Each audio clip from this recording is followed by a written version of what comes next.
Kisah dimulai saat sang pahlawan terengah-engah, memegangi tangannya. Ia dan timnya kini berdiri di hadapan Raja Iblis. Pikirnya, inilah saat terakhir. Mereka akhirnya berhasil menyudutkan Raja Iblis. Kai, si penyihir hitam, dengan kelas terlemah, menekan tangannya yang terluka ke dada. Ia teringat pada Colette, gadis dalam kenangannya yang memegang buket bunga yang indah. Keringat membasahi wajahnya. Kemudian, Aries, sang kesatria, dengan kelas terkuat, menghindar dari proyektil sihir yang mengincarnya. Kai, teriaknya. Hentikan Raja Iblis itu. Kai pun berseru. Kegelapan mutlak. Sebuah segel sihir muncul, mengeluarkan banyak tangan dari dalamnya. Ia mengarahkan tangannya ke depan dan berteriak, butakan Raja Iblis. Tangan-tangan itu melesat dan mencengkeram Raja Iblis. Sekarang, Aries, habisi dia!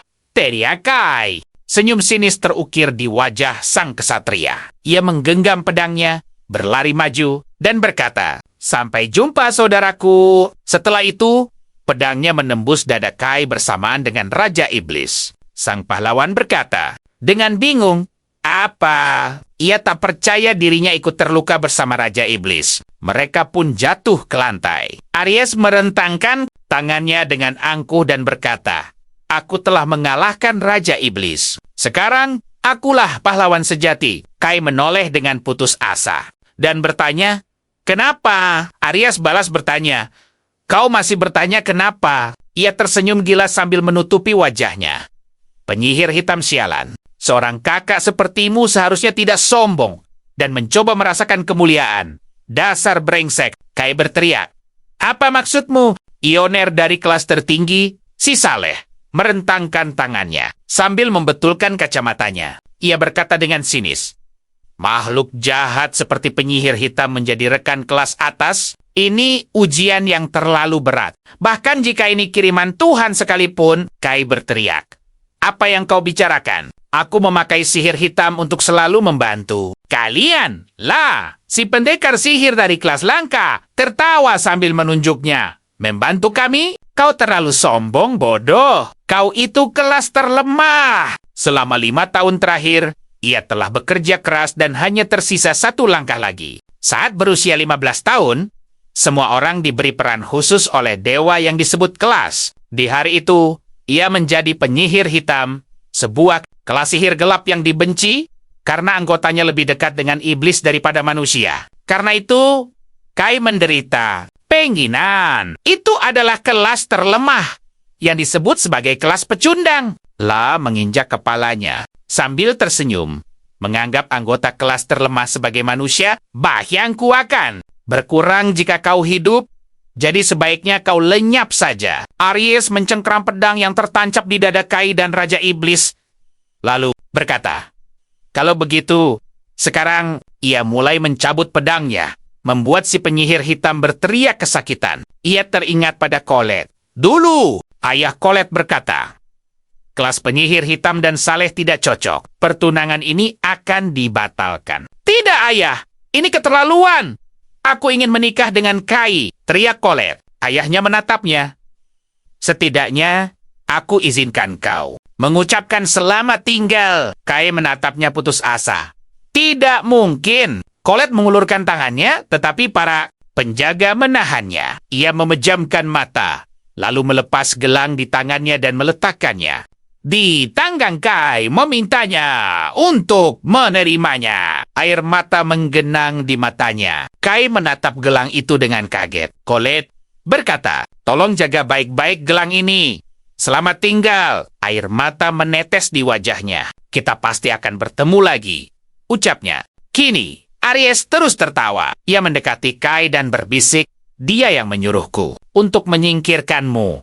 Ayahnya juga berkata begitu. Ayahnya adalah kesatria terkuat di kerajaan suci dan banyak pejuang hebat. Lahir dari didikan tangannya, kepala keluarga Austin yang terhormat. Dulu, Austin berkata bahwa ia tak akan menerima penyihir hitam keji di rumahnya. Tapi, jika Kai ikut dalam penaklukan Raja Iblis, ia bisa kembali ke keluarga Austin. Kai berlutut di hadapannya, bertanya dengan bingung. Penaklukan Raja Iblis? Ayahnya berkata akan mengurus pertunangannya dengan Colette. Tak lama, Colette dipenjara di istana dan digunakan untuk menciptakan dinding pelindung kota suci. Jika Kai mengalahkan Raja Iblis, Colette akan dibebaskan dan mereka akan menikah dan hidup bahagia. Ia berusaha keras untuk mendapatkan kepercayaan ayahnya dan membawa Colette kembali. Dan ia berhasil. Pikirnya, level kelasnya telah mencapai status kekuatan 999.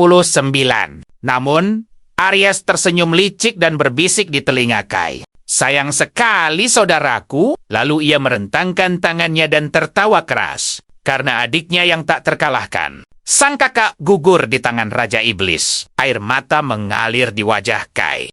Pada akhirnya, Aja dan Aries hanya memanfaatkannya.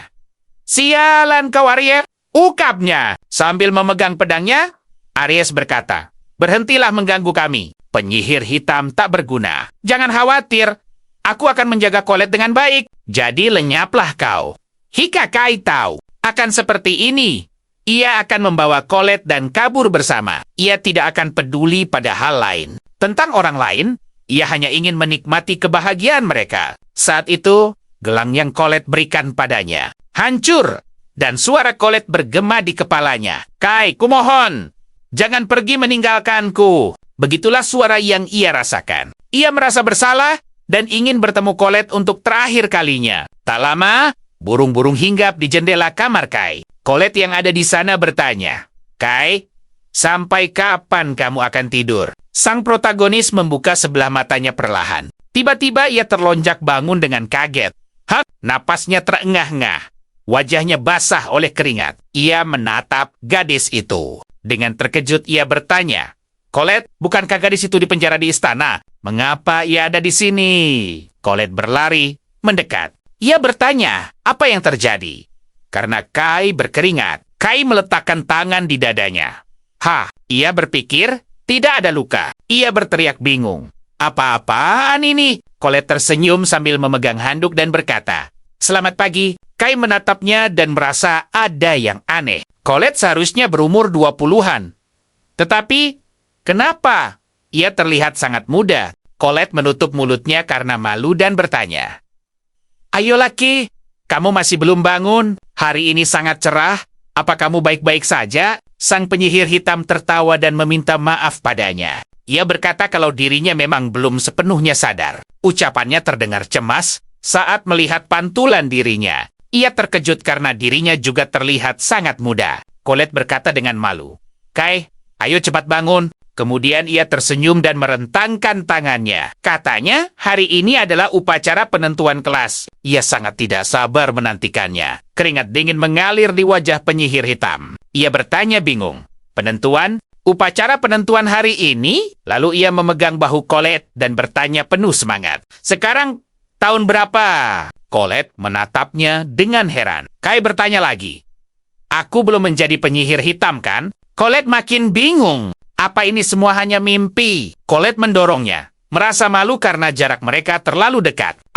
Maafkan aku. Penyihir hitam itu berpikir, perasaan ini bukanlah mimpi. Mungkinkah ia kembali ke masa lalu? Kemudian, ia menatap tangannya dengan terkejut. Ada sebuah tanda di tangannya. Kenapa? Colette melihat tangannya. Ia berteriak kaget. Ini? Lambang kelas? Kenapa kelasmu sudah ditentukan? Kai menggertakkan giginya. Ia berpikir ini tidak mungkin. Jika ia benar kembali ke masa lalu. Lambang itu seharusnya belum ada di sana. Ia sudah punya lambang sebelum upacara seleksi. Kenapa? Buka status. Sebuah panel muncul di hadapannya. Kelasnya adalah penyihir hitam level 999. Tanpa keahlian. Tak ada bedanya dari sebelumnya. Lalu ia melihat baris terakhir. Statusnya diblokir, memasuki untuk kedua kalinya. Mulutnya ternganga karena kaget.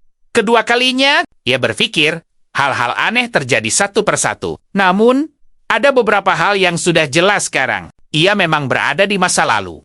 Apakah ini sihir? Tidak. Ini melampaui kekuatan sihir yang ada. Bahkan, Raja Iblis pun takkan bisa melakukannya. Ia teringat suara Colette sebelum dirinya pingsan. Suara Colette menyadarkannya. Kai! Kai! Ia memegang tangan Kai dan bertanya, kamu baik-baik saja? Sebuah gelang jatuh ke lantai. Colette melihatnya dan berkata, Ia kira gelang itu sudah hilang. Ternyata ada di sini. Lalu ia memungutnya. Kenangan melintas di benak Kai. Ia bangkit dan memegang tangannya. Ia berpikir, aku mengerti. Gelang ini kekuatan Colette. Lalu ia tertawa dan berkata, ya, itu benar. Ia memeluk Colette erat dan berkata jika mereka tahu apa yang terjadi, mereka bisa mengubah masa depan. Colette bingung dan memintanya menunggu. Kai adalah seorang penyihir hitam. Ia teringat masa depan Colette yang dipenjara. Dan dirinya yang dihabisi Aries, ia akan mengubahnya. Ia berkata tak akan membiarkan Colette pergi lagi. Colette menghela napas malu, lalu bertanya apa yang ia katakan. Kai melepaskan pelukannya dan berdiri. Ia tertawa canggung dan meminta maaf. Ia hanya bertindak tiba-tiba. Colette membuang muka. Bukannya aku tidak suka. Hanya saja, ini terlalu tiba-tiba. Ia adalah tunangannya. Jadi kalaupun Kai menginginkan hal seperti itu, Kai bertanya, "Hah?" Colette menunduk dan berkata, "Bukan apa-apa." Kai menggaruk kepalanya. Tunangan? Saat ayah tahu nanti bahwa ia penyihir hitam yang dianggap dekat dengan iblis. Pertunangan mereka. Colette memotongnya. Ia berkata, "Kai, apa kamu tahu? Menurutku tidak ada bedanya antara penyihir hitam dan kelas lain. Lagi pula, kamu." Kai menatapnya bingung. Berpikir bahwa Colette tidak berubah sama sekali. Dia tetaplah Colette yang dulu. Ia tidak berubah pikiran saat tahu Kai penyihir hitam. Meskipun semua orang membencinya, Colette selalu ada untuknya. Ia tidak percaya pada orang lain, tapi Colette berbeda. Seperti dugaannya, Colette dan dirinya. Lalu Kai berkata, "Colette, jangan kaget dengan apa yang akan aku katakan." Colette bertanya heran. Apa yang terjadi? Kai memegang tangannya. Dia kembali dari masa depan, 5 tahun yang lalu. Bukan. Sosok di hadapannya kini adalah penyihir hitam dengan level 999. Gadis itu menutup mulutnya tak percaya. Hah? Dari masa depan, level 999, dia bilang akan membuktikannya. Lalu, ia memejamkan mata dan memusatkan energi pada ujung jarinya. Kemudian, ia berucap, "Bangkitlah dari tanah Ariman." Seketika, iblis muncul dengan raungan. Colette menjerit ketakutan. Tidak mungkin. Seekor iblis. Kai mengendalikan segel sihirnya dan membenarkan ucapan gadis itu. Ia memang memanggilnya dari neraka. Penyihir hitam level 999 bisa membuat kontrak dengan iblis. Tingkat tinggi. Seperti Argemon. Fakta bahwa kontrak pertamanya ini masih berlaku menjadi sebuah bukti. Ia bisa menggunakan semua ilmu sihir hitamnya tanpa masalah. Terpenting, ia membuktikan bahwa pertemuan pertama mereka adalah nyata. Ia menatap Colette. Mereka berdua memang ingin sekali bertemu di dunia nyata. Ia dan Colette berhasil mewujudkan mimpi itu. Kalau begitu, ia harus bergegas. Tidak, ia tak punya banyak waktu. Karena hari ini adalah upacara pemilihan kelas. Hari di mana Raja Iblis akan lahir. Kai merentangkan tangannya di depan. Iblis raksasa itu. Colette jatuh terduduk ketakutan. Sang Archdemon berkata, "Tuan Chi, mohon berikan perintah Anda." Dengan takut Colette memanggil Kai. Dia berbalik dari si iblis, lalu menggaruk kepalanya. Ia minta maaf telah membuatnya takut. Tapi sekarang sudah jelas kan? Aku penyihir hitam level 999. Colette tersenyum dan mengiyakan. Ia tak pernah meragukan kata-katanya. "Aku tak akan pernah membohongimu, kan?"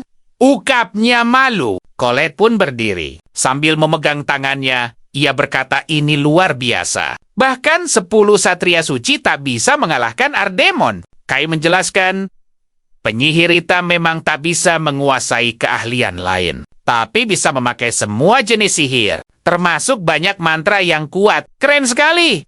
Puji Colette. Kai lalu memejamkan matanya dan berkata, "Dengarkan aku baik-baik." Gadis itu menatapnya serius. Kai melanjutkan, "Hari ini Colette akan mendapat kelas Righteous, dan Aries akan mendapatkan kelas Warrior." Colette terkejut. "Aries, warrior lain lahir di keluarga Austin." Kai berseru, "Ini gawat kalau Aries menjadi warrior." Saat itu Huga Aries muncul di pintu. "Apa kau memanggilku, Kak?" Kai menoleh ke arahnya dan menyebut namanya. Colette berkata takut, "Oh, Aries, adiknya itu pun masuk. Ia masuk ke kamar dan bertanya, "Oh, di mana Artemonnya? Sudah pergi. Artemon apa?" "Sudahlah. Kalian membicarakanku kan? Calon warrior membicarakan orang lain di belakang punggung?" Colette membantah. "Kami tidak membicarakanmu." Aries meletakkan tangannya di gagang pedangnya. Ia mendekati Colette dan berbisik, "Daripada bersama orang ini, kenapa tidak denganku saja?" Kai langsung mendorong adiknya menjauh dari Colette. "Pergi kau! Pergi dari sini sekarang juga!" Aries mulai menarik pedangnya. "Bagaimana kalau aku tidak mau?" Kai melindungi Colette di belakangnya. Ia menatap tajam adiknya. "Kai!" tanya Colette bingung. Sebuah segel sihir muncul di dekat kaki sang penyihir hitam. Aries mengejeknya. "Tanganmu gemetar. Dasar lemah." Kai berkata, "Aries, cukup!" Keduanya menggeram marah, saling menatap penuh amarah. Tiba-tiba, seorang pria masuk dan menyela mereka. "Maafkan saya, ternyata Anda di sini, Tuan Aries. Duke memanggil Anda." Sang warrior memasukkan kembali pedangnya. Ia berbalik dan bilang akan segera datang. Kai menatap Colette. "Kita pergi juga." Gadis itu mengangguk. "Iya." Mereka meninggalkan ruangan dan berdiri berhadapan. Aries menatap mereka dengan kesal. Beberapa saat kemudian, mereka berjalan di jalanan. Kai menatap Colette dan berkata, ia merasa nostalgia dengan kota ini dan orang-orang di sekitarnya. Colette tersenyum. "Iya, kau sudah lama tidak ke sini." Tiba-tiba seseorang berteriak, "Tuan!" Kai, sang penyihir hitam bingung. "Tuan Kai?" "Ah, benar juga." Pria itu memegang sebuah pot tanah liat. "Tuan Kai, terima kasih telah menyingkirkan para berandal waktu itu." Kai berpikir, tak ada yang tahu bahwa dia seorang penyihir hitam. Colette tersenyum. "Kai, lihat, semua orang senang melihatmu. Itu karena kau selalu bekerja keras." Beberapa saat kemudian, ia mengajak Colette melanjutkan pembicaraan mereka. Gadis itu setuju. Dan Kai pun berkata, "Sebentar lagi, Aries akan menerima kelas warrior. Tapi kemudian adanya itu akan membuat kesalahan besar. Gara-gara Aries, Raja Iblis Griselda akan lahir, dan hanya dalam 3 hari, kerajaan suci akan musnah." Colette sangat ketakutan. Kai menatap para penduduk. Wilayahnya memang akan tersisa.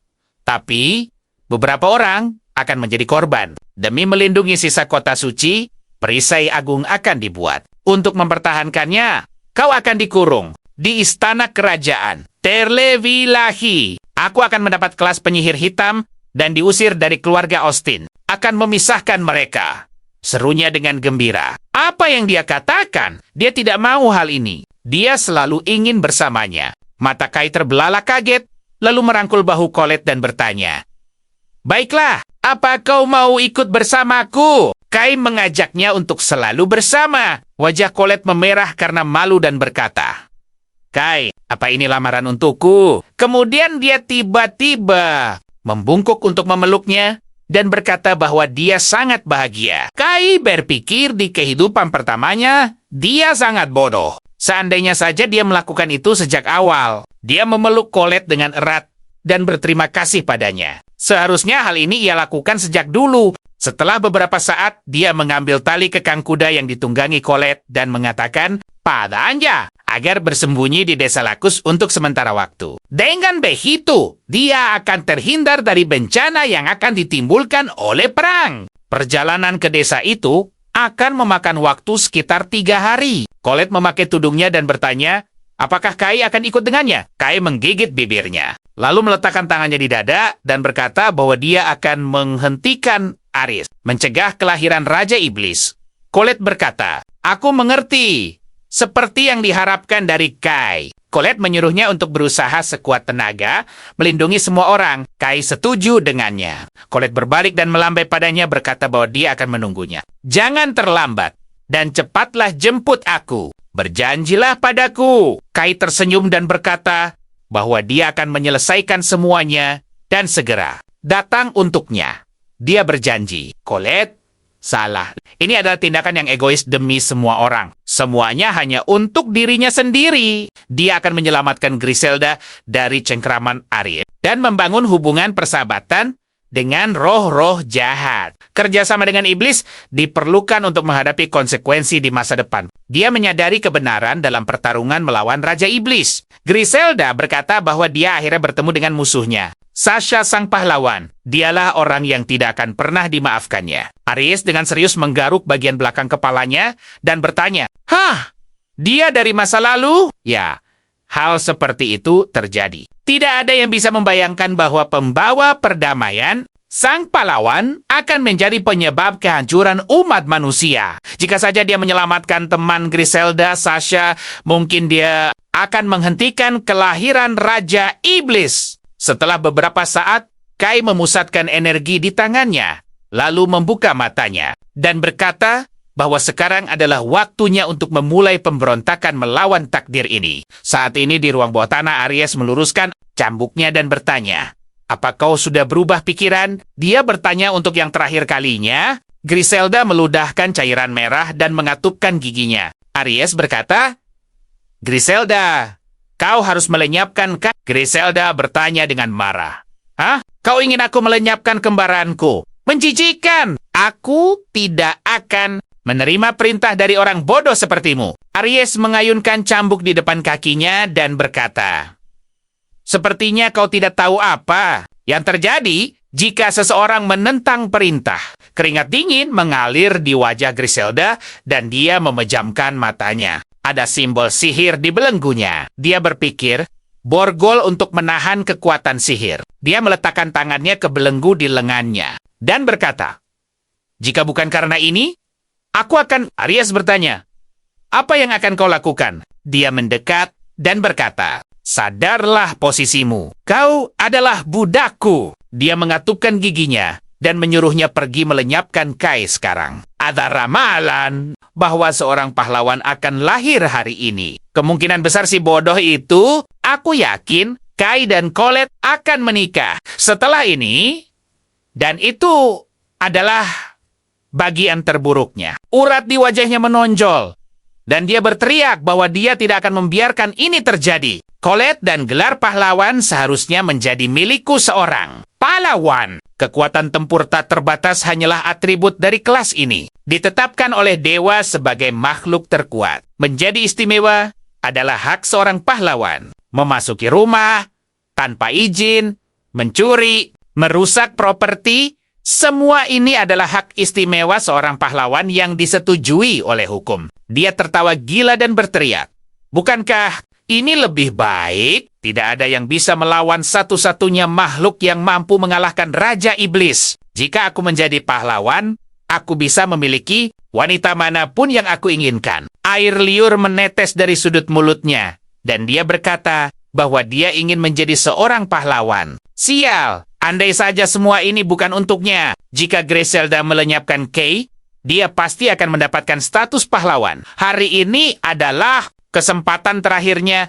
Griselda gemetar, tapi dia berkata, "Itu sama sekali bukan alasan yang mulia. Hanya karena kau menginginkan wanita." Dasar brengsek. Aries marah dan membentaknya, "Kau ini, cepat pergi dan habisi dia sekarang juga." "Menurutmu, untuk apa aku membelimu?" Vampir itu menggertakkan giginya dan berteriak, "Berhenti meremehkanku. Menurutmu, siapa aku ini? Aku adalah vampir kehormatan. Keturunan Raja Iblis mengalir di dalam diriku. Bahkan jika kau menyakitiku, aku tidak akan mengikuti perintahmu." Aries berkata, "Kau hanya sampah, tidak berguna. Aku menghabiskan seluruh uangku untukmu." Setelah itu, dia mengeluarkan pedangnya. "Kalau begitu, biarlah sesuai keinginanmu." Dia berteriak bahwa dia akan melenyapkannya. "Menyesalah atas pilihanmu." Griselda menutup matanya dan menggertakkan giginya. Sasha berteriak, "Hentikan!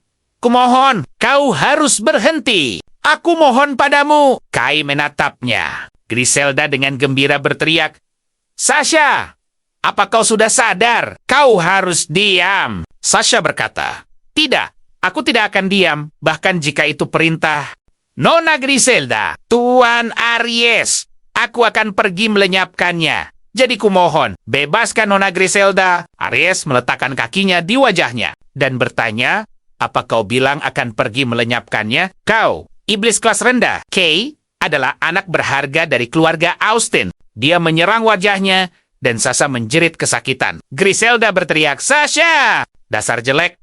Ari menyeringai sambil mencengkeram wajah Sasha. Apa pelayan ini begitu penting? Gadis itu menatapnya ketakutan. Ari tertawa. Merasa ini lucu. Selalu ada iblis sepertimu yang berlagak jadi manusia. Ayahnya juga sering begitu. Ujung pedangnya kini mengancam leher Sasha. Keringat dingin membasahi wajah Griselda. Aku beri satu kesempatan, katanya. Ucapkan, aku akan patuh pada Tuan Ari. Dia merentangkan tangannya. Sambil tersenyum, dia melanjutkan. Wujudku yang hina ini adalah budak setia Tuan Ari. Cukup ulangi saja. Iblis bodoh sepertimu pasti bisa, kan? Griselda menatapnya nanar. Penghinaan macam apa ini? Ari kembali mengancam Sasha. Pelayanmu ini akan segera berakhir. Griselda menggertakkan giginya menahan amarah. Prajurit itu mengayunkan pedangnya. Baik, cukup, teriaknya. Tubuhnya gemetar. Sasha berseru, tidak, Nona Griselda, jangan khawatirkan aku. Griselda menjawab, Sasha, aku membutuhkanmu. Ia memejamkan mata. Aku akan patuh pada Tuan Aries. Nona Griselda, teriak Sasha, Anda tak boleh mengkhianati kehormatan Anda. Griselda menatapnya bingung. Sasha, Aries mereka, berhenti mengabaikanku. Dia menghampiri mereka. Oke. Aku paham. Lenyaplah kalian. Dia mengayunkan pedang, tapi tiba-tiba pintu besar terbuka. Dia menoleh kaget. Hah? Lalu matanya terbelalak. Energi dahsyat terpancar ke arahnya dari segel sihir Kai. Kedua gadis itu menatap tak percaya. Asap tebal menyelimuti sekitar. Kai mendekati Griselda dan berteriak. Tak perlu lagi. Aries, prajurit itu berbalik. Dengan kesal dia bertanya, apa? Kai memusatkan energi di tinjunya dan melesat ke arah prajurit itu. Wajah Aries basah oleh keringat Kai. Ada segel sihir di kepalan tangan pemuda itu. Dia menghantam Aries. Aries terlempar menabrak dinding hingga retak. Prajurit itu menjerit kesakitan akibat hantaman keras itu. Kedua gadis itu menatap bingung. Kai mendekat dan berkata, syukurlah, aku tepat waktu. Aries jatuh tak sadarkan diri. Griselda bertanya dengan bingung. Siapa dia? Kai balik bertanya. Kau, Griselda, yang ingin menjadi Raja Iblis? Raja. Griselda heran. Kai menunjuk iblis di sebelahnya.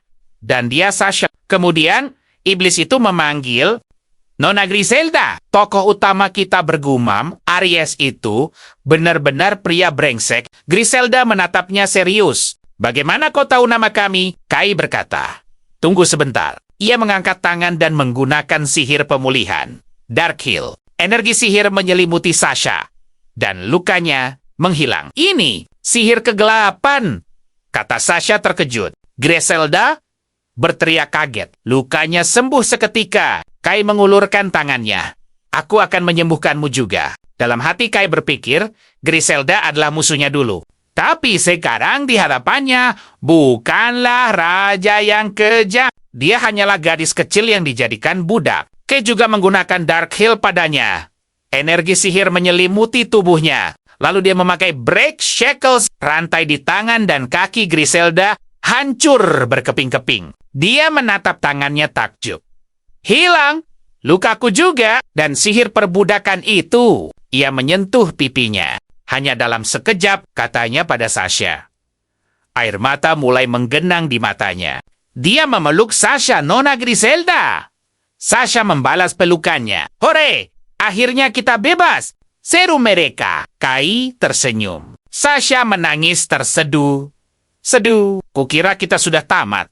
Saat wilayah kita direbut oleh Elsa si pembasmi iblis. Tokoh utama kita bertanya, Elsa, maksudmu ahli pedang sihir berambut merah itu? Griselda menoleh. Kau kenal dia? Kai mengangguk. Ya, aku kenal. Kedua gadis itu menatapnya dengan marah. Sasha berteriak kesal. Apa kau berkomplot dengannya? Penyihir itu menggertakkan gigi. Tentu saja tidak. Elsa menghancurkan banyak wilayah iblis. Mengumpulkan ribuan petualang. Tuhannya adalah uang. Tujuannya hanya uang. Dia menjual iblis yang diculik untuk menumpuk kekayaan. Dia selalu berlawanan dengan kaum iblis. Manusia mendukungnya karena ketenaran dan usianya yang muda, membuatnya diterima di tim petualang. Aku tak mau berurusan dengannya. Griselda menatapnya serius. Aku belum berterima kasih padamu, manusia. Aku harus berterima kasih secara mendalam. Siapa namamu? Dia menjawab, aku Kai. Kai Austin. Griselda berkata, Kai, begitu. Jadi, kau ini kakaknya. Bukankah kau ingin jadi pahlawan? Kenapa kau menyelamatkan kami, para iblis? Kai bertanya. Bisakah kalian membantuku? Bantuan? Griselda terkejut. Kai menunjukkan tangannya. Aku bukan siapa-siapa di dunia manusia. Dia menatap tangan itu dengan kaget. Sambil menunjuk, Griselda berteriak, itu tanda kegelapan. Kau penyihir kegelapan. Sasha berkata, pantas dia memakai sihir kegelapan. Tapi aneh, bagaimana dia bisa menguasai 2 sihir tingkat tinggi di usia semuda ini? Griselda menambahkan, aku benar-benar tak percaya. Meskipun dia telah menyelamatkan kita, Kai meletakkan tangannya di dagu sambil berpikir, tapi apa tujuan Aries sebenarnya? Menatap sang vampir, dia berkata, Nona Griselda, dia bilang tak keberatan dan percaya padanya. Sasha menambahkan kalau Aries bilang ingin melenyapkannya demi gelar pahlawan. Penyihir kegelapan itu pun berteriak dengan bingung. Yang benar saja, pikirnya, padahal dia yang ingin menyingkirkannya. Saat itu, Griselda mengangkat telunjuknya dan berkata, dengan kagum, tentu saja dia menolaknya. Raja sehebat itu tak akan membantu orang licik. Sasha tersenyum kagum dan Griselda menoleh pada Kai. Katanya, tanpanya, dia akan kehilangan teman berharga. Kai teringat saat gadis itu berubah menjadi Raja Iblis. Begitu rupanya. Pikirnya, Griselda putus asa dan melenyapkan banyak orang karena dendam. Dan semua itu karenanya. Dia menghampiri kakaknya, mengulurkan tangan sambil memusatkan energi di sana. Haruskah aku habisi dia sekarang? Pikirnya. Teringat ucapan Aries yang merendahkannya. Dia merasa geram. Lalu dia teringat wajah Colette yang bahagia. Benar, Colette. Jika Aries tiada, dia pasti akan sangat sedih. Griselda mendekat dan bertanya Kai, apa yang akan kau lakukan? Kai memejamkan mata, lalu meletakkan jari di dagunya, berpikir sejenak. Tiba-tiba, dia menepuk dahinya sendiri. Gumpalan energi sihir muncul di bawah tangannya. Griselda menatapnya. Dengan bingung, gumpalan energi itu perlahan berubah menjadi kadal, lalu merayap ke mulut Aries. Sasha mencondongkan tubuhnya. Untuk melihat lebih dekat, benda itu masuk ke mulutnya. Griselda bertanya, apakah ini kutukan? Sang protagonis menjawab, tebakanmu bagus. Wajah Aries kini dihiasi tanda aneh. Griselda menoleh ke Kai. Kutukan macam apa ini? Kai menatap saudaranya. Ini akan membuat hidupnya sengsara. Sasha bertanya, hidupnya sengsara? Kai menjawab bahwa gadis itu akan mengerti nanti. Griselda duduk di samping Aries, mengulurkan tangan dengan kagum dan berkata, sihir yang hebat. Sasha berkata kesal. Bahkan iblis pun tak bisa sihir kegelapan sehebat itu. Dia benar-benar semakin misterius. Sang protagonis berkata canggung. Begitulah, lalu dia melihat pakaian kedua gadis itu sobek. Dengan canggung dia bertanya, mungkin kalian perlu ganti baju? Mereka tersipu malu. Kai mengulurkan tangannya. Menggunakan sihir kegelapan, lemari gelap. Kai memasukkan tangannya ke portal. Seharusnya ada pakaian yang pantas di sini. Ah, ini dia, katanya. Sebaiknya kalian ganti baju di tempat lain. Setelah itu, kedua gadis itu berdiri di depan cermin. Griselda mengangkat tangannya dan berkata, Sasha, ayo kita ganti baju. Sasha meletakkan tangannya di pinggang. Tuan Kai, pintanya agar Kai pergi ke ruangan lain. Kai tersenyum canggung. Aku tidak akan mengintip, pikirnya. Waktu sudah hampir tengah hari, Aries akan segera mendapat kelas pahlawan. Semua lukanya, kecuali kutukan itu, akan pulih berkat skill kebangkitannya. Tinggal pedang suci saja yang tersisa. Griselda mengintip ke ruangan Kai. Dia malu-malu mengangkat ujung gaunnya, memamerkan pakaian barunya. Sambil tersenyum dia berkata, ini pertama kalinya memakai baju seperti ini. Kai balas tersenyum malu. Itu sangat cocok untukmu. Wajah Griselda memerah karena malu. Lalu berterima kasih. Tiba-tiba Sasha datang. Beraninya kau memakaikan Nona Griselda baju pelayan? Sang vampir menoleh. Oh, Sasha, ini cocok untukku. Sasha pun senang mendengarnya. Kai menyela mereka. Bisa minta waktu sebentar? Keduanya menatapnya. Kai berkata, ada sesuatu yang perlu dijelaskan. Tak lama kemudian, mereka duduk berhadapan. Kai menceritakan segalanya. Griselda berteriak kaget. Tunggu, kau dari masa depan? Aku adalah Raja Iblis. Apa kau serius? Kai menjawab. Bukan cuma itu. Di masa depan, Aries melenyapkanku dan tim petualangku juga mengkhianatiku. Dia menggertakkan gigi dan menunduk. Itulah sebabnya. Aku tidak percaya pada manusia maupun pahlawan. Sasha teringat sihir pemulihannya. Benar juga. Hika, dia memang. Dari masa depan, masuk akal kenapa sihirnya begitu hebat. Aku juga percaya. Kalau Nona Griselda menjadi Raja Iblis. Dia tersenyum. Lagi pula, kalau mau menipu, ceritanya pasti lebih meyakinkan dari ini. Apalagi sekarang nyawaku berutang padanya. Kai tersenyum canggung. Sasha pun bertanya, lalu apa yang harus kita lakukan sekarang? Dengan yakin Kai menjawab, kita akan hancurkan Elsa. Mata Griselda terbelalak. Sungguh, dia yang membuat rakyat kita menjadi budak dan mencuri semua fosil. Sampai sekarang, rakyat kita masih menderita. Lalu dia menunduk. Dengan sedih, sang protagonis meletakkan tangan di dadanya. Aku akan mengembalikan semuanya. Griselda menatapnya penuh kagum dan bertanya, kau akan menyelamatkan rakyat kami? Kai mengangguk. Syukurlah! Griselda menangis haru dan berkata, sekarang dia bisa menghadap ayahnya yang telah tiada. Mata Sasha juga berkaca. Kakak saat dia berkata, benar Nona Griselda. Kai mengepalkan tangannya di lutut. Sebagai gantinya, bisakah kalian izinkan aku dan Colette tinggal di sini? Kami sudah bertunangan. Griselda memastikan. Bertunangan? Begitu. Pantas saja kau ingin aku membantumu. Kalau begitu, aku tidak keberatan. Kai melanjutkan, dia akan diberi gelar gadis suci hari ini. Griselda berteriak. Tunggu, gadis suci. Hika! Mereka membawa gadis suci ke sini. Dia bisa dikejar-kejar oleh orang-orang dari kerajaan suci. Dia melipat tangan dan dengan yakin meminta mereka mengandalkannya jika kerajaan suci memutuskan. Menyerang, tiba-tiba sebuah vas jatuh dari meja. Dia berbalik karena suara itu, lalu meraih para gadis dan melesat keluar gedung melalui sebuah retakan besar di dinding yang baru terbentuk. Dia menatap mereka, lalu menurunkannya ke tanah. Griselda bertanya dengan kaget. Kenapa mereka bergerak begitu cepat? Bangunan itu terbakar. Kai berkata, sepertinya waktunya telah tiba. Mereka harus menyelamatkan diri. Sasha memegang bahu Griselda yang menggertakkan gigi karena marah dan berkata, kenapa? Kenapa secepat ini? Aries keluar dari api sambil tersenyum. Lalu tertawa terbahak-bahak dan bertanya, apa kabarmu, saudaraku? Wajah macam apa itu? Lalu dia melihat sebuah tanda di tangan saudaranya.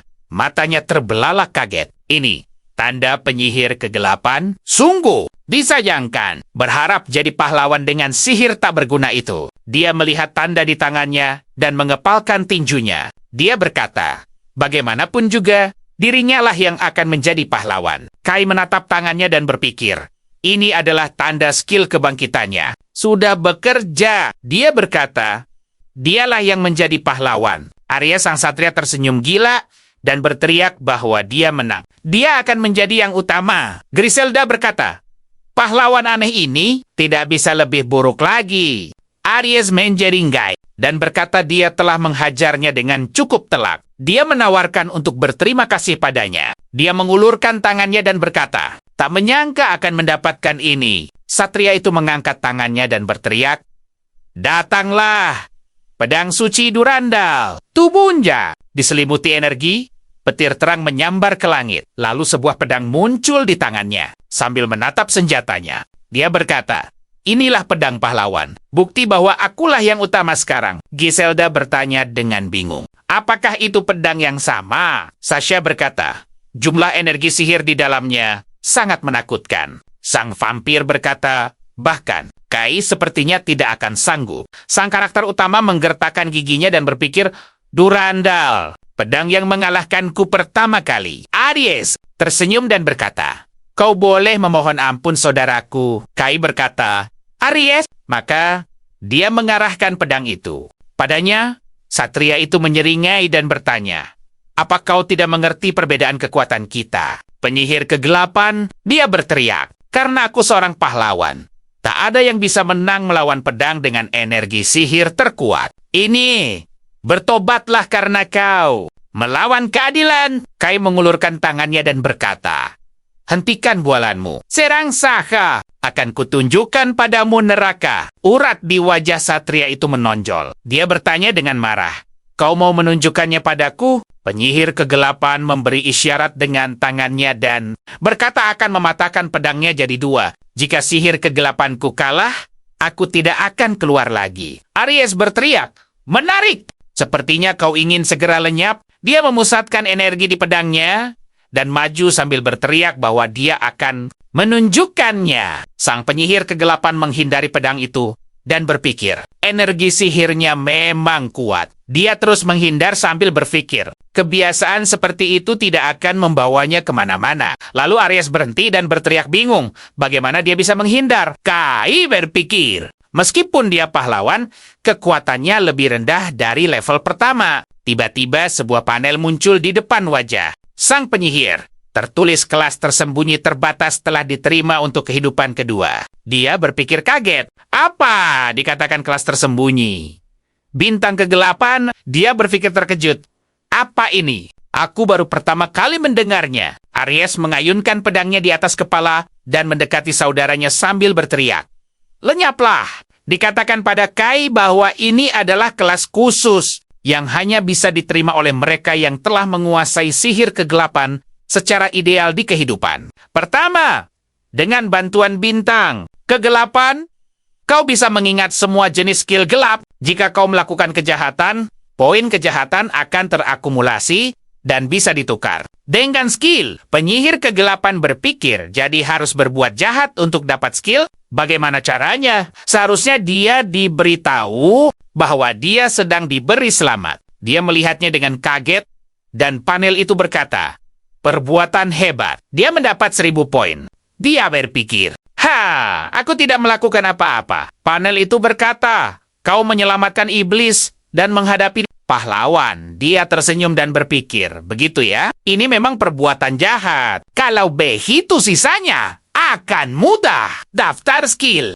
yang mungkin didapat diperlihatkan padanya. Kai melihat pemanggilan pedang iblis dan berkata, ini dia. Dia mendapat skill itu seharga 1000 poin. Aries sekali lagi mengayunkan pedangnya dan berteriak, terima ini! Kenapa kau melihat ke belakang? Kai muncul di belakangnya dan berkata, kau terlambat. Sekarang kau tidak bisa mengenalku. Satria itu berbalik dan bertanya dengan marah. Apa? Sang protagonis mengulurkan tangannya dan berkata, datanglah, pedang iblis Dain Slave. Tanah di bawah kaki mereka retak dan Aries berteriak kaget. Apa? Tanah retak. Sebuah pedang muncul dari tanah dan berada di tangan penyihir kegelapan. Kai berpikir, ini dia, pedang Raja Iblis Dain Slave. Pedang itu menguat sebanding dengan energi sihir kegelapan. Baginya, dengan level penyihir kegelapan 999, senjata ini sungguh sempurna. Para satria menatapnya bingung dan berteriak, pedang macam apa ini? Penyihir kegelapan menatapnya dari atas. Kai memasang kuda-kuda dengan pedang iblis Dain Slave di tangannya. Dia berpikir, ternyata pedang itu menyerap energi sihir dan aura kegelapan pekat menyelimuti pedang sang protagonis. Dia mengamati pedang di tangannya dan berpikir, benda macam apa ini? Para gadis pun menatapnya terkejut. Giselda berteriak kaget, itu pedang iblis milik ayah? Sasha hanya bisa ternganga, tak percaya. Aries yang mendengarnya bertanya tak percaya. Sungguh, itu pedang iblis. Kai lalu mengarahkan pedang itu ke atas kepala lawannya. Sehelai rambut Aries jatuh, dia tersadar dan bertanya, kemana dia membidik? Bangunan di belakangnya runtuh dan sekelilingnya mulai terbakar hebat. Kai tidak hanya menyentuh rambutnya, tapi juga menghancurkan gedung di belakangnya. Aries menoleh ke belakang dan terperangah melihat kobaran api yang dahsyat. Sementara itu, Kai menatap pedang di tangannya dengan puas. Sepertinya aku belum bisa mengendalikan kekuatan ini, gumamnya. Lawannya berbalik. Dengan panik dia berteriak, "Apa-apaan ini? Bagaimana mungkin? Inikah kekuatan pedang iblis?" Kai mengerutkan dahi. Berpikir itu kurang tepat. Energi sihirnya hanya terfokus pada kekuatan penghancur. Tiba-tiba, Aries menyadari sesuatu. Dengan wajah puas dia berteriak, "Tunggu!" Dia menutupi dahinya dan tertawa histeris. Aries berteriak bahwa Kate telah membuatnya takut. "Kau tidak tahu hukum siklus elemen ya? Pedang suci adalah elemen cahaya. Sedangkan pedang iblis adalah kegelapan. Saat pedang suci terkena kegelapan, kekuatannya berlipat ganda." Pedang di tangan Aries bersinar terang. Dia berteriak, "Lihatlah, pedang cahaya Dando milikku berkilauan." Kai menatapnya lekat. Itu pedang cahaya terkuat, batinnya iri. Apa yang akan dilakukannya sekarang? Lawannya menyeringai. "Akan kutunjukkan kekuatan bola suci." Tubuh Aries mulai bersinar seluruhnya dengan energi suci. Kai dengan yakin berkata, "Seranglah." Aries yang dipenuhi amarah langsung berlari menyerang Ki.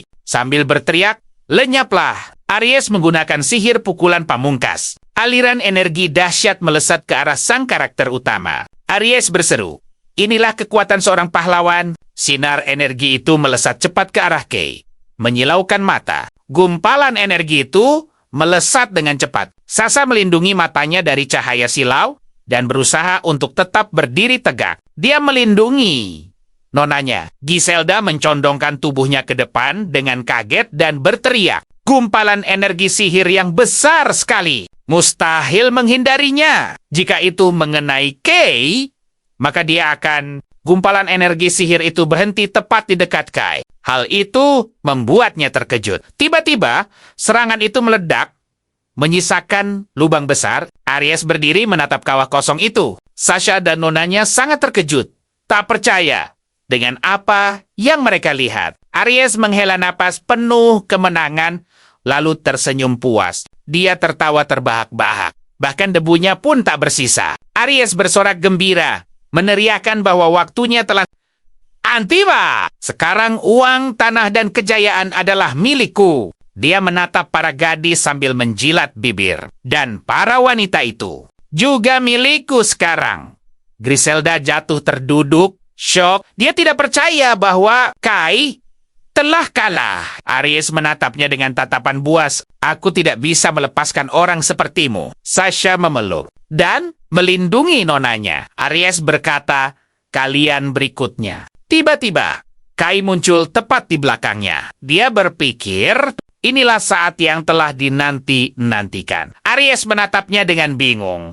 Sang protagonis bertanya, "Kau pikir sudah menang?" Sesaat sebelum ledakan, dia menggunakan sihir kegelapan gerakan instan. Aries mundur beberapa langkah, tak percaya. "Kahi, berpikir pedang iblis tidak menyebabkan kerusakan apapun pada pedang suci." Tapi saat Aries memakai jurus pamungkas, itu menetralkan energi sihirnya untuk sementara. Di kehidupan pertamanya, sang protagonis sudah sering melihat titik lemah pedang suci. Aries menatap pedangnya dengan kesal dan menyadari sesuatu. Energi sihir di pedangnya telah lenyap. Kai berpikir, sekaranglah waktunya. Dia mulai menyerang lawannya. Dia berteriak, "Pedang pahlawan, lenyaplah dari dunia ini." Kai berpikir dia bisa mematahkannya sekarang dan menebasnya dengan pedangnya yang penuh energi. Pedang suci itu retak, lalu hancur menjadi dua. Aries menatap pedangnya dengan putus asa dan berteriak, "Pedang suciku!" Tiba-tiba sesuatu melempar dan membantingnya ke tanah. Kai mencoba mengatur napasnya. Dia berkata, "Sudah kuduga, pedang ini benar-benar sesuai dengan namanya. Pedang itu menyedot banyak energi sihir, dan dia hanya bisa memakainya selama 15 menit. Sang karakter utama berpikir, jika dia menggunakan pedang ini di level 1, dia pasti akan langsung lenyap. Skill bintang kegelapan ini sungguh merepotkan. Terdengar suara ting. Sebuah jendela sistem muncul, memberinya selamat. Dia telah menghancurkan pedang suci dan mengalahkan sang pahlawan. Dia mendapatkan 3.000 poin. Giselda berteriak kegirangan. Kau tidak apa-apa. Kau berhasil mengalahkan Aries. Sasha melipat tangannya dengan bangga dan ikut gembira. Kai menikmati kemenangannya. Sesaat kemudian, mereka berdiri di hadapan Aries. Katanya Aries masih bernapas. Giselda pun bertanya, kapan pahlawan itu akan sadar kembali? Sepertinya tidak akan cepat. Kebangkitan hanya bisa terjadi sekali sehari pada Aries. Kepalanya retak. Giselda berteriak panik. Kutukan itu mulai aktif dan turun dari kepala Aries menuju tanda di tangannya. Kai menjelaskan, saat ia ingin menyakiti seseorang, tanda cahayanya akan menjadi gelap. Begitulah cara ia mengutuknya. Kutukan itu menutupi tanda cahaya Aries dan mengubahnya. Kai berkata tanda itu adalah tanda pahlawan yang terhormat. Sedangkan tanda gelap adalah kebalikannya. Kini Aries telah menjadi pahlawan palsu. Keluarga Austin akan kehilangan kemuliaan mereka. Ini adalah balas dendamnya pada Aries dan ayahnya. Kutukan telah dilepaskan dan pedang suci telah dihancurkan. Sekarang Aries dianggap gugur sebagai pahlawan. Sang protagonis mendengar sesuatu dan bertanya siapa yang membuat keributan. Ternyata Griselda terbang ke arahnya. Tentu saja ia terkejut. Griselda memanggilnya tuanku. Kai bertanya dengan bingung dan takut. Kenapa tuanku? Dengan semangat ia berseru. Kai telah menghancurkan pedang suci dan mengalahkan sang pahlawan. Ia adalah penyelamat para iblis. Griselda dengan bangga menyatakan, Kai sudah pasti akan menjadi raja iblis yang baru. Kai langsung berkeringat dingin. Dengan takut ia bertanya, aku jadi raja iblis? Sementara itu di hutan, seekor kuda tengah minum di tepi sungai. Colette bertanya-tanya bagaimana keadaan Kai. Archdemon dalam wujud kecilnya memintanya untuk tidak khawatir. Ia bilang Kai mungkin bisa menahan kebangkitan Raja Iblis. Gadis itu duduk di atas batu dan berkata, semoga saja Kai tidak terluka. Di dunia ini, tidak ada yang bisa menandingi Tuan Chi. Ia mengelus Archdemon yang ada di pelukannya. Colette berkata dengan kagum. Ia terkejut Archdemon bisa menjadi sekecil ini. Archdemon memintanya tenang. Ia terbang keluar dari pelukannya dan melayang di atasnya. Archdemon berkata wujud ini hanyalah bentuk sementara untuk bergerak. Ia akan melindungi Colette. Gadis itu bertepuk tangan. Ia bahkan bilang kepakan sayapnya sangat lucu. Tiba-tiba, Archdemon melihat sesuatu di kejauhan dan berkata, para satria suci dari ibu kota suci datang. Mereka harus segera bersembunyi. Colette tidak mengerti alasannya. Archdemon menjelaskan mereka mungkin sedang mencarinya. Apalagi setelah mereka tahu gadis suci terkuat telah menghilang. Colette menjadi gugup dan hanya bisa setuju. Ia Semazdan berharap Kai segera datang. Di saat yang sama, Griselda berteriak pada sang protagonis bahwa dialah Raja Iblis. Kai bertanya dengan takut. Kenapa aku Raja Iblis? Gadis itu mengiyakannya. Kai mendorongnya dan memintanya tenang. Kai menjelaskan bahwa bisa menggunakan pedang iblis tidak membuatnya jadi raja. Griselda berkata Kai salah. Ia melipat tangannya dengan kagum dan berseru. Hanya mereka yang punya kelas raja iblis yang bisa menerima pemanggilan pedang iblis. Itulah buktinya. Sasha setuju dan berkata Kai telah menghancurkan pedang suci. Ia juga berhasil mengalahkan pahlawan. Tidak ada raja iblis sebelumnya yang bisa melakukannya. Kai pantas disebut Raja Iblis terkuat. Kedua gadis itu menatapnya, menunggu jawaban. Kai merasa dalam masalah besar. Sepertinya mereka benar-benar percaya ia adalah Raja Iblis. Namun, jika para iblis menerimanya, itu akan bagus untuknya. Kai menatap mereka serius dan berkata, akulah Raja Iblis. Gisela tersenyum dan berkata, untuk menjadi Raja Iblis, ia hanya perlu melakukan satu hal lagi, yaitu membuat kontrak pelayan. Sang protagonis terkejut mendengar itu. Gisela bertanya dengan serius, apa Kai benar-benar tidak tahu soal itu? Gadis itu mulai menjelaskan bahwa kontrak pelayan adalah skill khusus Raja Iblis. Orang yang terikat kontrak akan menerima kelas dari Raja Iblis. Kekuatan mereka akan berlipat ganda.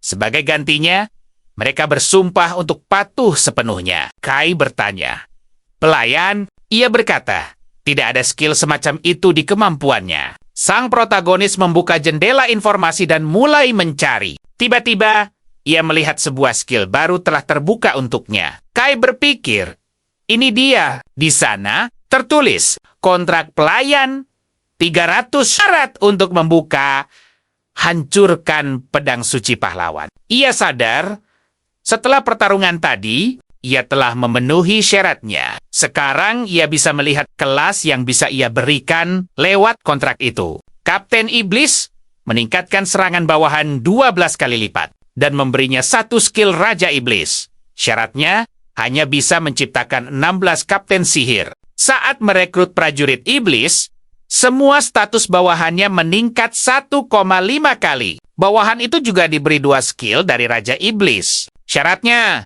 kau hanya bisa menciptakan 8 prajurit iblis. Dengan skill 4 Raja Langit, semua status bawahan meningkat 2 kali lipat. Bawahan itu diberi 3 skill dari Raja Iblis. Syaratnya, hanya bisa menciptakan 4 Raja Langit. Kai akhirnya mengerti. Ternyata ini alasannya. Prajurit Raja Iblis begitu kuat. Kai menemukan catatan yang isinya, kontrak hanya sah dengan persetujuan kedua pihak. Kelas bisa diubah atau bahkan dihilangkan. Namun, mereka yang berani menentang, tuannya akan dihabisi. Kai terperanjat. Apa dihabisi? Dia lalu bertanya, apa ini kontrak sungguhan? Griselda mengiyakan menurut wasiat ayahnya. Mereka harus bersumpah setia pada Raja Iblis yang baru. Dia menambahkan kalau dia percaya pada Kai. Dan tak ada ruginya. Sang protagonis pun menyetujui keputusannya. Dia mengepalkan tangan. Karena kita sudah sepakat. Griselda membenarkan. Ini keinginan kami. Sasha berkata ini adalah sebuah kehormatan. Kedua gadis itu berlutut sebagai tanda hormat dan kesetiaan. Terdengar suara notifikasi. Kai mendapatkan skill kontrak pelayan. Dia pun mengulurkan tangannya yang bersimbol. Aku berikan skill prajurit iblis padamu, Sasha. Gadis itu terkejut. Anda memberikannya padaku? Skill seorang prajurit? Griselda menepuk bahunya. Prajurit iblis dipilih bukan hanya karena kekuatan. Kesetiaan adalah yang utama. Dengan mata penuh harap, Sasha memanggilnya Nona. Kai menatapnya dan bertanya. Jadi, Sasha menutup mata, memanggilnya Tuan, lalu berkata, jadikan aku seorang prajurit iblis. Aku bersumpah setia sepenuhnya. Kai setuju, lalu mengarahkan tangannya yang bercahaya ke hadapan Sasha. Aku berikan kelas prajurit iblis. Sebuah tanda muncul di tangannya. Sasha merasakan gelombang kekuatan. Kekuatan ini mengalir dalam diriku. Tubuhnya bersinar dipenuhi energi. Griselda tampak takjub. Ini kontrak pelayan, serunya. Kai terkejut. Apa maksudnya? Prajurit iblis? Griselda memanggilnya Tuan dan memohon. Berikan aku kekuatan untuk melindungi ras iblis. Berikan aku kelas Raja Langit. Dia pun bersumpah setia. Kai berpikir, ini Griselda yang sama, yang bisa menjadi Raja Iblis. Harapanku padanya sangat besar. Dia menatap tangannya. Tak pernah terbayangkan hari ini akan tiba. Membuat kontrak pelayan dengan seorang Raja Iblis. Kai setuju dan meletakkan tangannya di depan kepala Griselda. Aku berikan kau kelas Raja Langit. Tiba-tiba, pilar energi gelap muncul. Kai dan Sasha menatap Griselda dengan terkejut. Aura gelap yang sangat kuat memancar darinya. Sasha memanggil nama nonanya untuk memastikan dia baik-baik saja. Griselda mengangkat tinjunya dengan gembira. Sekarang, sebagian kekuatan Tuan ada padaku. Serunya! Aku adalah Raja Langit yang akan membuat Tuan Kai bangga. Sang protagonis menatapnya dengan kagum. Benar-benar seorang Raja Iblis. Sasha memberi selamat pada nonanya. Griselda berdiri dengan bangga. Kita telah menjadi bawahan Tuan Kai yang mengalahkan sang pahlawan. Sasha merenung sejenak. Griselda berseru, aku mengerti sekarang. Aku juga jadi lebih kuat.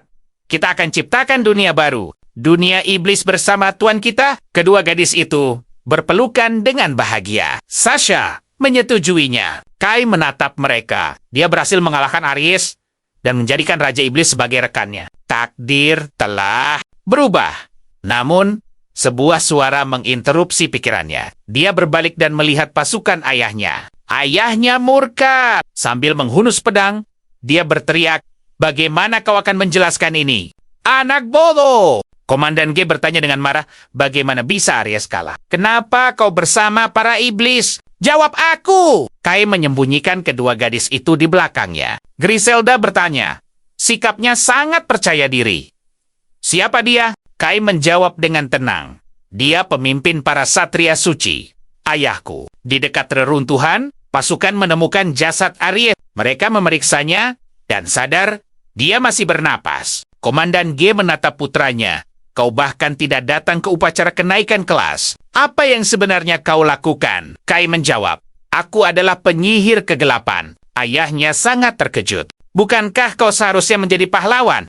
Bentaknya. Kai tertawa dan menunjukkan tangannya yang bertanda. Anakmu ini akan menjadi Raja Iblis. Mata Komandan G terbelalak. Dia menunjuk putranya. Tanda kegelapan, jadi kau benar-benar penyihir kegelapan. Dia berteriak, dasar bodoh. Kau mau jadi Raja Iblis? Kau sudah kehilangan kebanggaan keluarga Austin. Rasa keadilanmu. Kai mengepalkan tangan. Keadilan? Katamu, aku sudah muak melihat keadilan versimu sejak kecil. Mengancam dan menyiksa orang lain. Kai teringat ayahnya menyembunyikan kelahiran Raja Iblis. Lalu mengusirnya. Bahkan, dia memerintahkan untuk menyingkirkanku. Bagi seorang satria langit, hanya egonya yang penting. Jika itu keadilan ayah, G dengan tatapan jahat mengarahkan pedangnya. Mengancam kalau hidup putranya tak akan sama lagi. Mendengar itu, Kai justru tersenyum. Ia menenangkan G. Karena sekarang G bukan lagi bagian dari keluarga Austin. Dengan satu jentikan jari, Kai mengusirnya. Tiba-tiba, api berkobar di belakang G dan pasukannya. Ia berbalik dan panik seketika. Bukan cuma satu, tapi semua bangunan di area itu terbakar. G berteriak, apa ini? Pasukannya juga panik. Situasinya gawat. Api menyebar cepat dari rumah ke rumah. Penduduk kota berteriak ketakutan saat api mulai mendekat. Lumbung juga terbakar. Mereka harus lari secepatnya. G menatap putranya dengan marah. Apa yang kau lakukan? Griselda bertanya pada tuannya kapan sempat menyiapkan semua ini. Kai menjelaskan. Saat mencarinya, ia juga memastikan tak ada yang kehilangan nyawa. Tiba-tiba, sebuah notifikasi muncul. Selamat Kai, telah membakar rumah orang tuanya. Ini adalah kejahatan luar biasa. Ia mendapatkan 500 poin. Sang protagonis tersenyum puas. Sistem ini sangat cocok untuk balas dendam. Ia berpikir harus mengambil skill baru, misalnya peningkatan kegelapan. Dengan setiap level, kekuatan kegelapan bertambah 1%. G berteriak marah pada putranya. Beraninya kau? Kai membalas bahwa keluarga Austin harus lenyap. Itulah keadilannya. G berteriak agar pasukannya menghabisi putranya. Ia bukan lagi anaknya. Para prajurit mengepung sang protagonis. Mereka mencoba menusuknya dengan tombak. Kai hanya berjalan santai. Energi gelap dari punggungnya melenyapkan semua prajurit yang mencoba menjerangnya. Tidurlah yang nyenyak, katanya. G berlari menyerang putranya dengan pedang. Ia berteriak, jangan berpikir bisa lolos begitu saja. Baginya, mereka semua hanyalah pion. Kai berkata ia sudah tahu itu. Ia memusatkan energi gelap di tangannya. Pedang yang dulu ia gunakan untuk menghancurkan sang pahlawan muncul di tangannya. Sang protagonis berduel sengit melawan ayahnya sendiri. Keduanya menahan sekuat tenaga. G berteriak, kenapa pedang itu ada di tangan putranya? Tiba-tiba, tangannya terangkat ke atas. Ia tak mengerti apa-apa. Kai mengayunkan pedangnya. Dengan satu gerakan mantap, tangan ayahnya terputus. G meraung kesakitan. Tangannya yang memegang pedang jatuh ke tanah. Seorang prajurit berlari dan menyerahkan pedang itu pada komandannya. G mengerang kesakitan. Pedang iblis, apa kau sudah tak mau jadi manusia lagi? G duduk dengan percaya diri dan berkata ia tak bisa dikalahkan. Ia memakai sihir spesial pemulihan satria surgawi. G berkata tangannya akan pulih dalam sekejap, tapi tiba-tiba ia sadar. Tangannya tidak pulih. Kai berkata kalau ayahnya akhirnya sadar. Ia telah memakai sihir darah abadi yang menghalangi semua sihir pemulihan. Sang protagonis berpikir dalam hati. Ia sudah merapalkannya sebelum menebas tangan ayahnya. Itu adalah sihir kutukan tertinggi di level 850. Bahkan gadis suci pun takkan bisa memulihkannya. Ia menghentikan pendarahannya sebagai tugas terakhir untuk ayahnya. G menahan lukanya. berteriak bagaimana mungkin padahal Kai baru mendapat kelasnya. Kai berkata prajurit tanpa tangan dominan sama saja seperti tak bernyawa. Keadilan ayahnya kini tak berdaya. Ayahnya meneriakkan namanya. Sang protagonis teringat momen di kehidupan pertamanya. Saat ayahnya melakukan hal mengerikan, ia memejamkan mata dan berkata, "Ayah sudah menghabisiku." Ji tidak mengerti apa yang ia katakan. Tiba-tiba, notifikasi lain muncul. Selamat. Ia telah membuat ayahnya sendiri cacat. Ia mendapatkan 500 poin lagi. G melihat sesuatu dan tertawa licik. Ia berkata semuanya sudah jelas. Jika bukan Kai, berarti Aries. Ia berteriak, Aries telah menjadi pahlawan. Ramalan Saint Jonas selalu benar. Sang protagonis hanya dia menunggu. G berteriak dengan wajah puas, memerintahkan prajurit memulihkannya, dan kalahkan penyihir gelap jahat itu bersama sang pahlawan. Seorang prajurit menunjuk Aries dengan gemetar. Ia berkata, ada yang aneh dengannya. G melihat putranya yang lain dan tak mengerti. Lalu ia terkejut. Aries juga punya tanda kegelapan.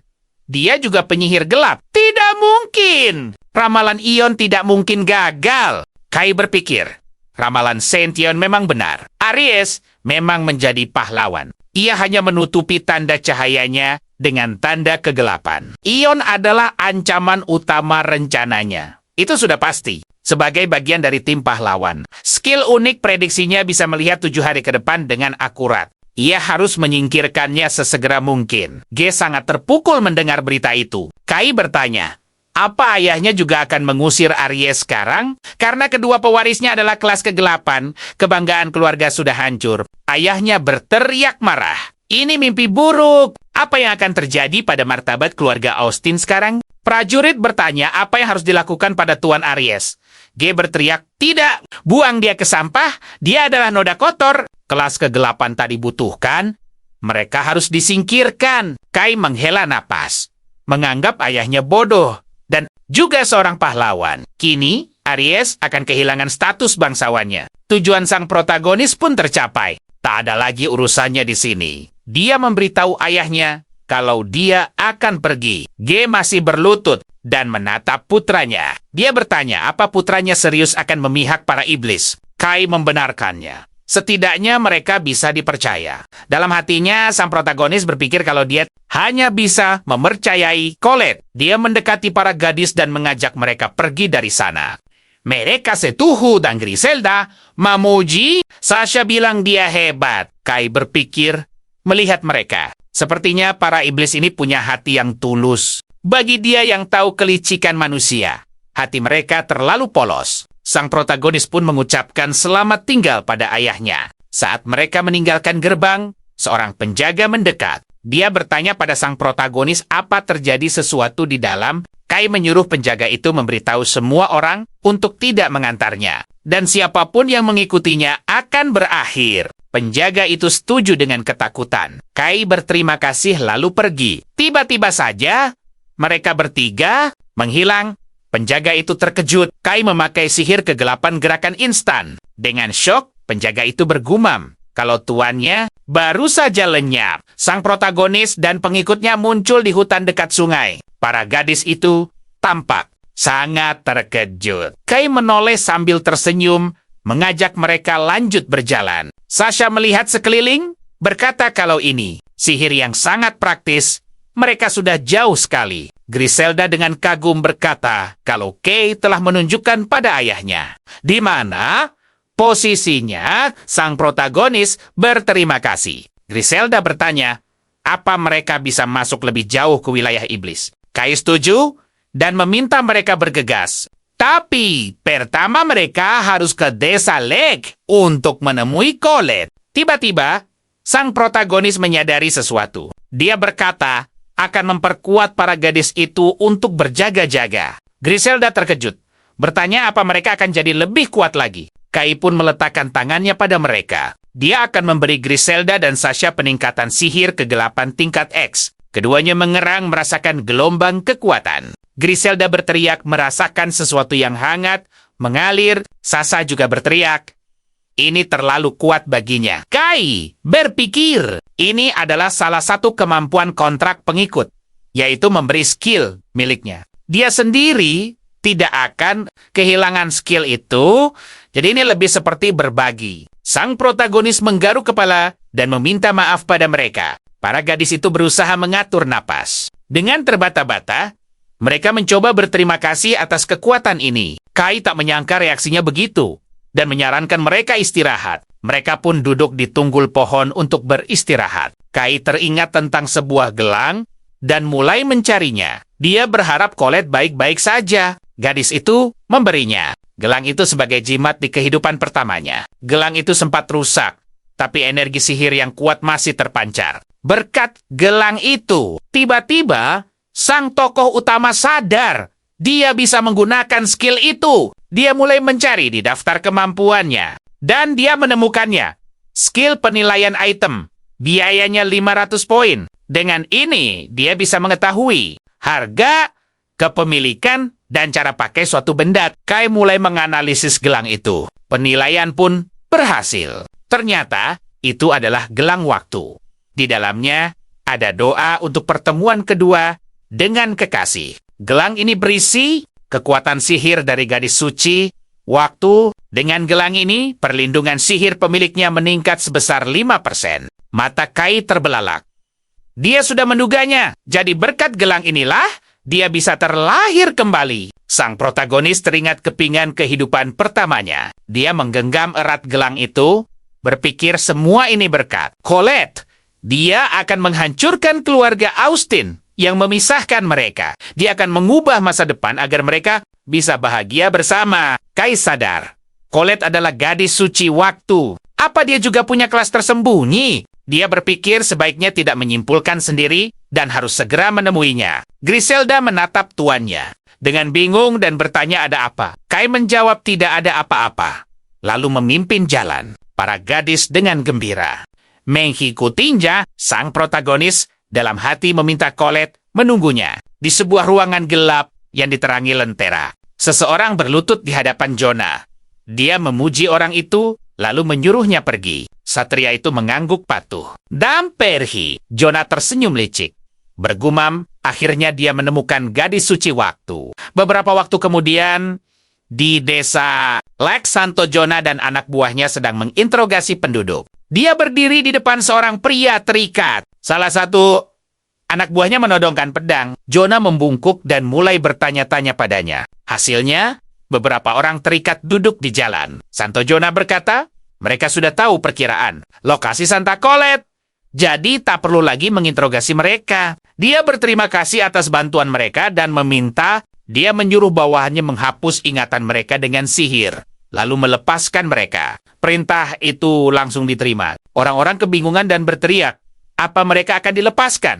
Ingatan kami akan dihapus? Seorang pria berteriak, memohon agar sihir berbahaya itu tidak digunakan padanya. Dia dengar sihir itu bisa membuat orang gila. Jonah membetulkan kacamatanya dan berkata karena pria itu egois. Dia akan memberinya sebuah kebaikan. Dia pun menyuruh bawahannya untuk melenyapkan pria itu. Pria itu berkeringat dingin mendengarnya. Jonah bertanya pada yang lain, apa ada lagi yang menentang? Sihir pelupaan ini, kerumunan itu langsung menyangkal dengan ketakutan. Jonah tertawa. Betapa bagusnya ternyata. Hanya ada satu pemberontak. Di hutan dekat desa Lex, gagak-gagak berterbangan. Colette berlari kencang dari para pengejarnya. Dua anak buah Santo Jonah terus mengejarnya. Gadis itu sudah kehabisan napas. Santo Jonah mengangkat tangannya dan berkata bahwa doa Paus pasti akan sampai pada Sang Santa.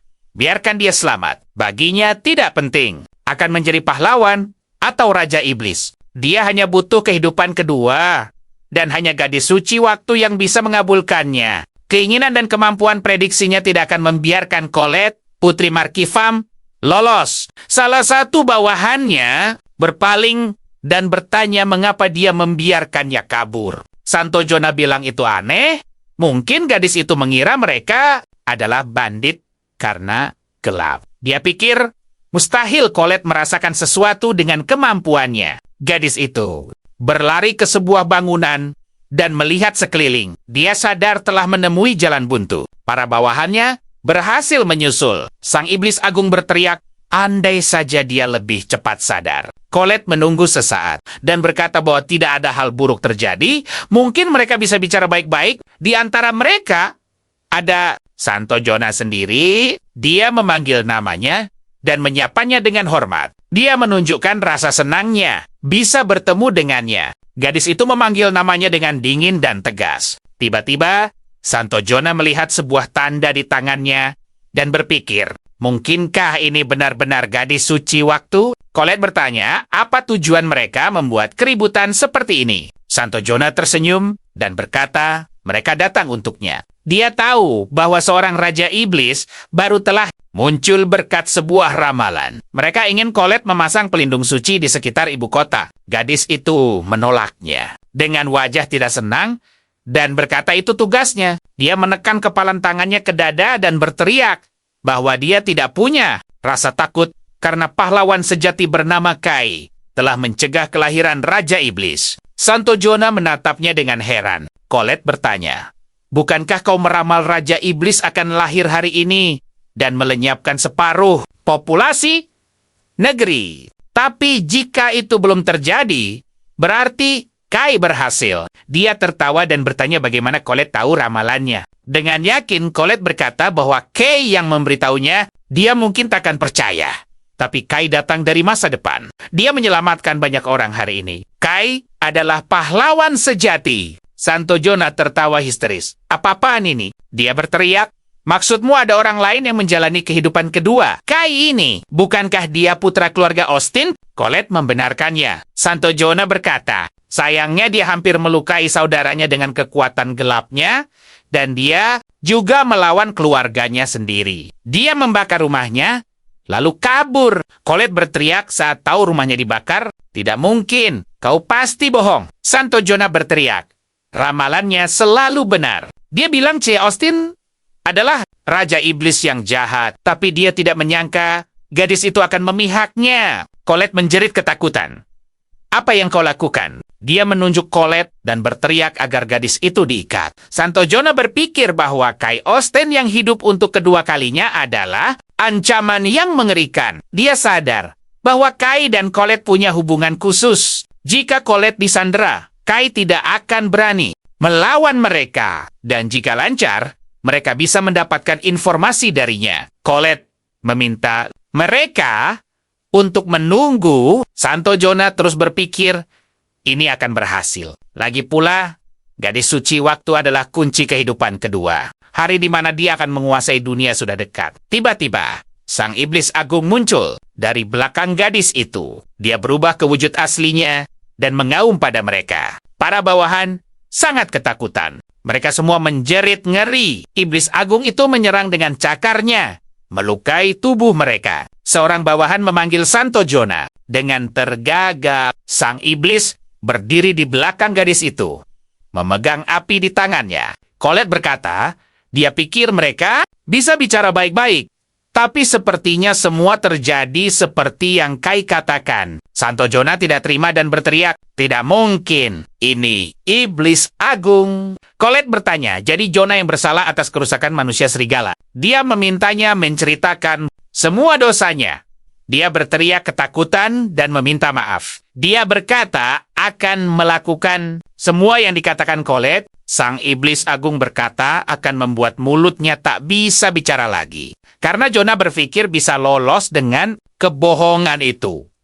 Colette memintanya berhenti. Sang iblis agung menoleh pada tuannya. Dia berdiri di sampingnya, mengawasi Santo Jonah. Berteriak kalau kaisar yang memaksanya melakukan ini semua. Ia tak pernah menginginkannya. Jika Raja Iblis tak pernah lahir, tak ada gunanya ia mengejar gadis itu. Colette bertanya ragu. Apa itu benar? Santo Jonah membenarkan ucapannya. Iya, menundukkan wajahnya dengan senyum licik dan bersumpah atas kata-katanya. Colette pun percaya. Ia meminta mereka meletakkan semua senjata dan menyerah. Santo Jonah menerima perintahnya dan berkata punya satu permintaan. Pasukannya terluka parah karena serangan iblis. Colette mulai cemas dan berteriak agar Jonah segera diobati. Santo Jonah melarangnya dan berkata, ini salahnya, jadi dia sendiri yang akan mengurusnya. Colette setuju.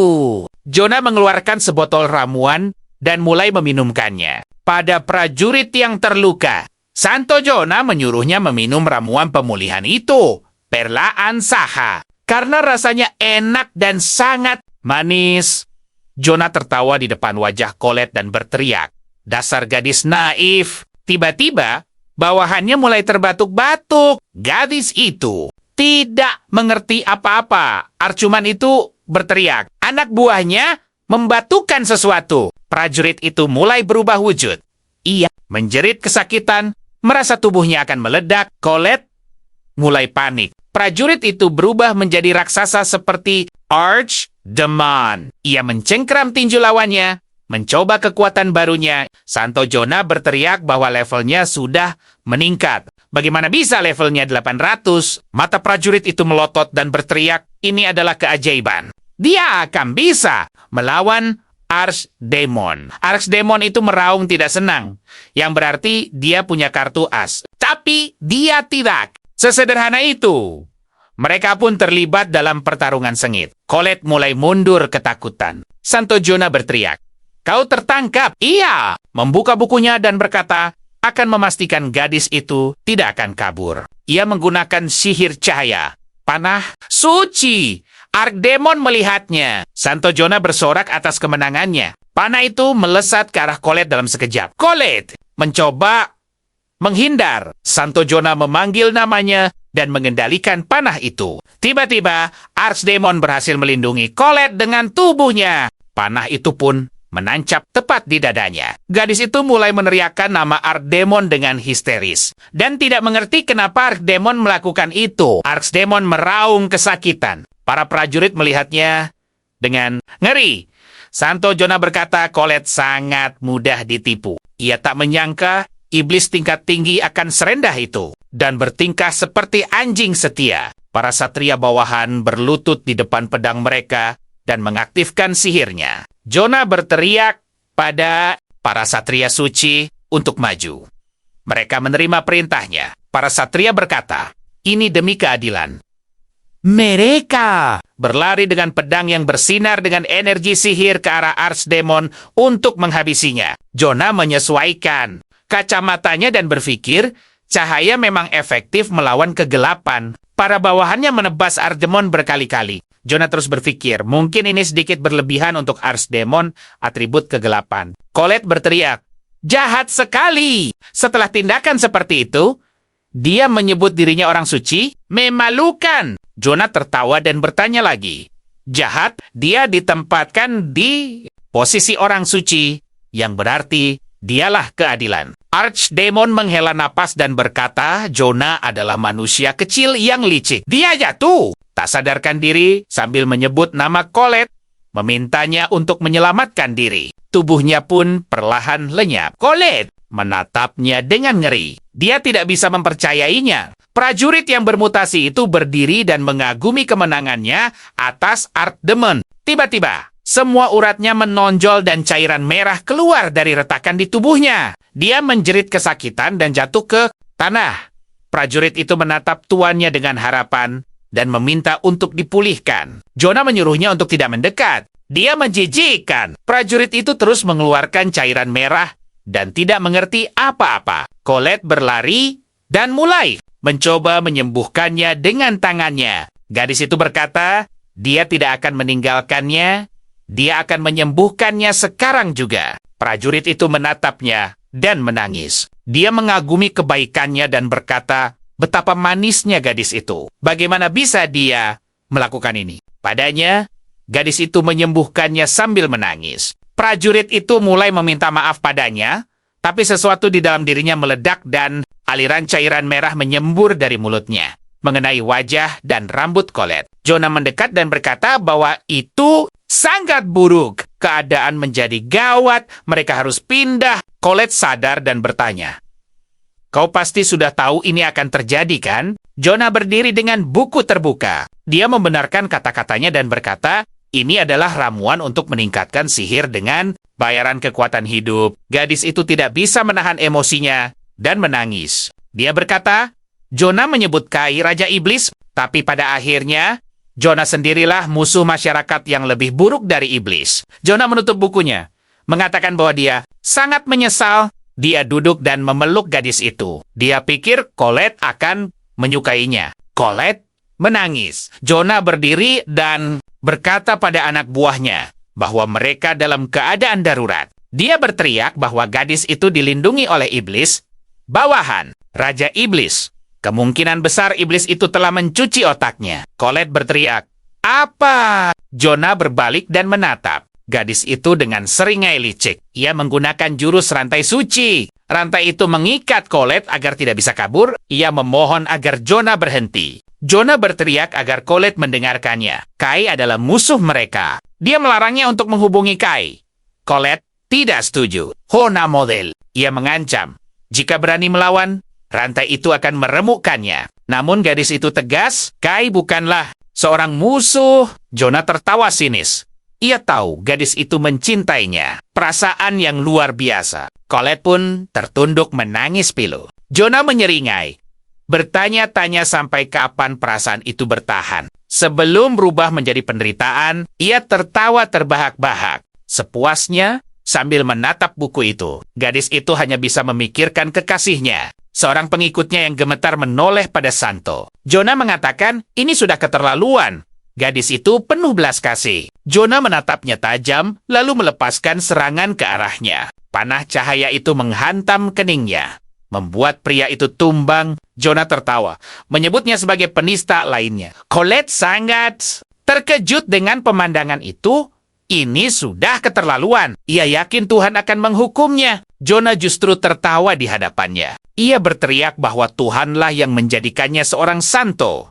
Dirinya adalah keadilan. Dan justru gadis itulah yang akan menerima hukuman. Rantai itu semakin kencang mengikatnya. Dalam benaknya, ia kembali mengingat Kai dan meminta maaf. Sementara itu, Jonah tertawa. Dengan bangga, ia yakin jika mereka memakai benda itu. Bahkan, Raja Iblis yang bangkit kembali pun tak akan jadi masalah. Permainan baru saja dimulai, sang gadis suci harus menantinya. Sementara itu, Kai sedang berjalan pulang dari hutan membawa ranting kayu. Ia bertanya-tanya, apakah kekasihnya sudah tiba di desa dengan selamat? Ia terus memikirkannya. Sesampainya di rumah, Kai mengucap salam. Di dalam, tercium aroma sup sayur dan daging yang lezat. Para gadis menyambutnya dengan gembira. Mereka bilang makan malam untuk semua sudah siap. Griselda memuji Sasha, mengatakan masakannya terlihat sangat enak. Kay pun menghirup aromanya. Rumahnya wangi sekali. Karena sering berpindah tempat dengan cepat, perutnya kini terasa keroncongan.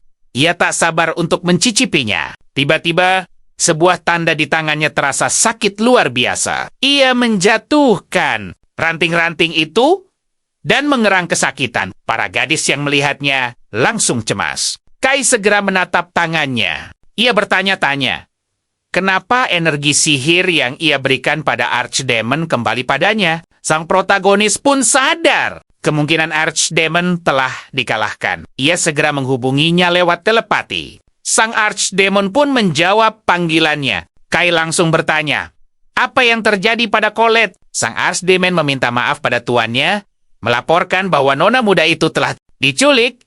Mendengar itu, dunia sang pahlawan seakan runtuh.